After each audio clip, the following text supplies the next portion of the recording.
রুকিয়া কি? বর্তমান সমাজে জাদু ব্যাপকভাবে ছড়িয়ে পড়েছে।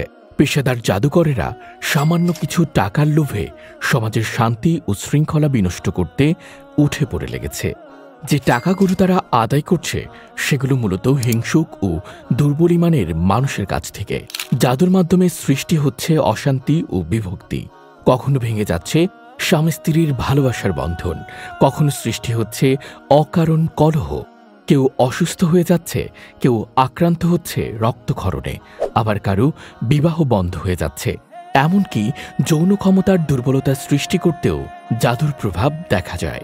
আপনি কি জানেন, এমন ভয়ঙ্কর জাদুর প্রভাব থেকে মুক্তির জন্যই ইসলামের শরীয়তের আলোকে রুকিয়া একটি শক্তিশালী চিকিৎসা।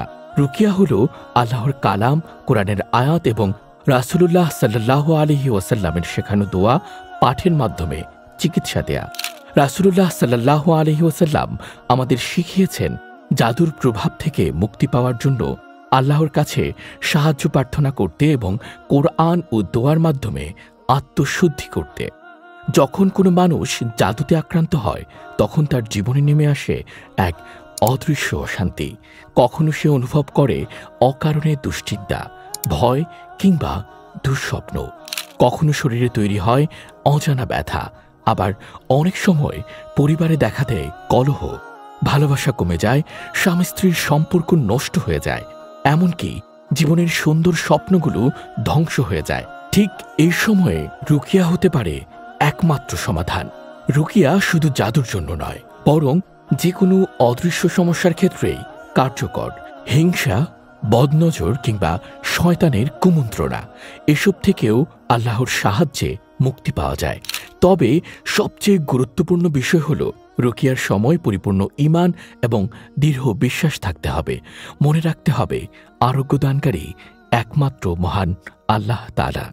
জাদু আক্রান্ত মানুষ যখন নিয়মিত রুকিয়া গ্রহণ করে তখন তার হৃদয় প্রশান্ত হয়, ভয় দূর হয়, মনের অস্থিরতা কমে যায় এবং আল্লাহর দিকে ফিরে আসার তাওফিক লাভ করে। ধীরে ধীরে তার দেহ মন সুস্থ হয়ে ওঠে, পরিবারে ফিরে আসে শান্তি, আর জীবনে নেমে আসে আল্লাহর রহমত। এটি এমন এক চিকিৎসা যা মানুষের দুনিয়ায় অশান্তি কমিয়ে দেয় এবং আখিরাতের জন্য আত্মাকে প্রস্তুত করে। তাই যদি আপনি বা আপনার প্রিয়জন জাদু বা অদৃশ্য কোনো সমস্যায় ভুগে থাকেন, তবে দ্বিধা না করে রুকিয়ার চিকিৎসা গ্রহণ করুন। নিশ্চয়ই আল্লাহর কালামের শক্তির মাধ্যমে আপনি পাবেন মুক্তি, শান্তি ও সুস্থতা, ইনশাআল্লাহ।